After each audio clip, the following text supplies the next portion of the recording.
là, regardez-moi ça, il y en a trop. Il y en a encore beaucoup. Je ne sais pas si là, en fait, on est revenu à un rythme à peu près normal ou si c'est encore un peu les effets du confinement et des arrêts et donc des reprises de publication. Mais là, on en a une sacrée pelle et croyez-moi que c'est une sélection. Ce n'est pas l'intégralité des titres qui vont sortir. On a tout d'abord du côté de chez Pika le tome 3 de Adam, l'ultime robot, si je ne me trompe pas, Marcy. Le 4e sera le dernier volume. Il y a d'ailleurs justement le dernier tome de Harmony, qui était donc en 4 volumes. Et il y a le lancement d'un tout nouveau shoujo, I Fell in Love After School. Ça a l'air trop mignon. Je sais plus qui est l'autrice. J'avais noté quelque part c'était quoi qu'elle avait fait avant et ça m'intéressait. Oui, Haruka Mitsui. Alors je ne sais plus le titre, mais effectivement, on a déjà eu plusieurs titres à elle. Ouais, il me semble. Mais du coup, c'est pour ça que je me dis, ça me tente bien. Moi, j'aime bien les shoujo un peu classiques comme ça, tu vois. C'est un peu ma came aussi. Ça sortira normalement dès demain ou dès aujourd'hui, si vous connaissez un libraire qui les a un peu en avance. Pas du tout, je vois pas de quoi tu parles. Il y a également Magic Knight Rayearth, le tome 2. J'avais déjà fait... Il parle de ça Saleté. J'avais parlé du tome 1 en review dans le Cri du Mochi pour vous parler de la qualité du produit parce que cette réédition est magnifique. C'est la fin de 2 autres séries chez Pika Édition, Record of Grand Crest War qui se termine avec son 7e tome et Swimming Ace qui était un de mes rayons de soleil, mais pas qu'à moi, à Marcy aussi, elle vous en parlera du coup tout à l'heure en fin d'émission. Il y a également du côté de chez Nobinobi et H2T, hein, puisque finalement c'est la même maison tout ça, le lancement de Carol and Tuesday, qui est donc l'adaptation manga de l'animé que vous pouvez découvrir sur Netflix, hein, si vous y allez, vous l'aurez.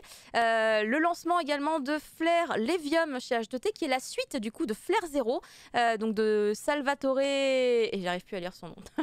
Je me souviens qu'il s'appelait Salvatore, parce que je le follow sur Nives, voilà, je le follow sur Instagram, Salvatore Nives, parce que la spécialité de H2T, bien évidemment, c'est de faire du manga avec des artistes pas forcément japonais. Et c'était très bien Flair Zero, donc j'en attends beaucoup de Flair Levium. Ensuite, on a évidemment les sorties de notre invité qui arrive dans quelques instants. Burn the Witch, c'est le lancement. Il me nargue, il me nargue. Il y a la fin de Gun Last Order avec l'édition originale. Hein, c'est la réédition qui est magnifique. Regardez-moi ce petit pavé là, regardez-moi ça. Voilà, magnifique et très joli. Dernier volume. Il y a Masked Noise, le tome 17, qui du coup sortira également demain. On rappelle que le 18e tome sera le dernier. C'est une série qui aura duré dans le temps. D'ailleurs, Marcy nous en reparlera aussi tout à l'heure pendant que l'éditeur sera là. On parlera également d'ailleurs de Dr Stone, dont le 14e tome sort demain. Mais il les a déjà tous récupérés aujourd'hui. S'il y en a un, je vais bien récupérer tous. Bah, tu m'étonnes. Non, j'ai jamais fait Masked Noise. J'attends que tu me le vendes. Tu me le vendras tout à l'heure. J'espère. Ensuite, on passe du côté de chez Kazé où il y a donc 2 tomes qui sortent en l'occurrence. Il y aura Black Clover, le tome 26 et Rinné 30. Alors, à votre avis, il y a combien de tomes de Rinné? J'ai vérifié du coup. Une quarantaine on en est au total ou en France? Au total. Non, parce qu'en France, c'est le 30e. Ouais, en France, 30e, et je crois qu'on est à une quarantaine. On doit être à 40. C'est 40 ou 45 de mémoire. Ou 44, non? Bravo, c'est 40. Voilà. Alors, je me rappelle, j'en avais parlé à quelqu'un en mode non, mais c'est au moins 40 volumes quoi. Et j'ai regardé, je fais non, je pouvais pas être plus juste. Ouh, incroyable. On aura également. Rinné, on conseille, oui, on conseille Zaku69, forcément. C'est Romiko Takahashi, on prend. Du côté de Delcourt Tonkam, pas mal de sorties aussi, beaucoup. Il y a entre autres leur nouvelle série Sans Expérience, dont Thunder nous parlera en fin d'émission. My Teacher, My Love, qui a l'air mignon. Je me souviens que Fumble m'avait dit que c'était pas trop mal. Sacrificial Vote, le 6e tome. Si je me trompe pas, le 7e sera le dernier. On est pas mal sur d'avant-dernier volume. Hein. C'est une période. Après, il y a, alors bien évidemment, le prix du reste de ma vie. Selon les sites, il ne sortait pas cette semaine, mais selon le site de l'éditeur, c'était cette semaine. J'espère que je me plante pas, c'est le dernier tome. Il y a évidemment la fin de Golden Ship. Ah là là, tu parles la de fin. Ceci Alors, je l'ai en numérique du coup, mais oui, bah, je l'ai quand même en physique, c'est mieux. Voilà, tu m'arnaques encore. Enfin, tu m'arnaques, tu me snobs. Non, tu m'arnaques pas du tout, c'est moi qui me trompe de mots. Tu me snobs parce que tu l'as déjà. C'est le dernier tome, c'est moi qui vous en parlerai en fin d'émission pour le coup.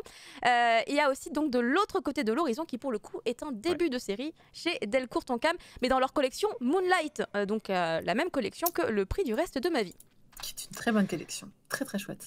Et ensuite, on a du côté de chez Panini. Alors, a priori, une fin de série, mais là, on touche sur des séries que je maîtrise pas vraiment. Senseiya, épisode Assassin. Le 16e tome sort donc également demain. A priori, ce sera le dernier. Il y a la suite de Dogs, le tome 9, ainsi que Trinity Seven avec le 19e volume. Ensuite, du côté de chez Kiun, c'est la suite de Aria avec le volume 6. Le lancement de cette série qui m'intrigue énormément, Outsiders. Ça a l'air magnifique. Je vais essayer de jeter un œil à cette série parce que ça m'a l'air bien. Est-ce que parmi vous, Création originale en plus. oui, création originale de Kiun, parce que du coup, c'est une maison d'édition qui fait beaucoup ça aussi, ouais, effectivement. Puis évidemment, la suite de Golden Kamuy avec le tome 21. Ensuite, du côté d'autres maisons d'édition qui ne proposent qu'une seule sortie cette semaine, il y a Imo qui propose Devenir japonaise, que j'ai été zioter un peu puisqu'il proposait 2-3 pages en accès libre et ça a l'air assez intéressant puisque ça parle en fait d'une personne qui, alors je sais pas si elle est métisse ou si elle est tout simplement vraiment japonaise mais qu'elle n'est juste pas née, elle n'a pas grandi au Japon et donc elle ne parle pas japonais.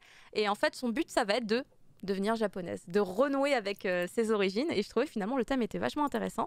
Après on a Manabooks avec la suite de Persona 5. Du côté du Lézard Noir, Incandescence, la fin d'Incandescence. Mais c'est la fin. On n'aurait pas pu continuer longtemps encore. C'était tellement bien, c'était tellement chouette. J'ai hâte de le lire. Hein. Vraiment, c'est un de mes mangas préférés de 2020, celui-là. Ah ouais, un énorme coup de cœur pour moi aussi. Le tome 1, je sais pas si j'ai acheté la suite. Faudra que je sais même plus ce que j'ai en stock. Mais Très. c'est gentil. Mais là, savoir que le tome 3 arrive, je savais que ça se terminait en seulement 3 volumes. C'était d'autant plus un argument de vente.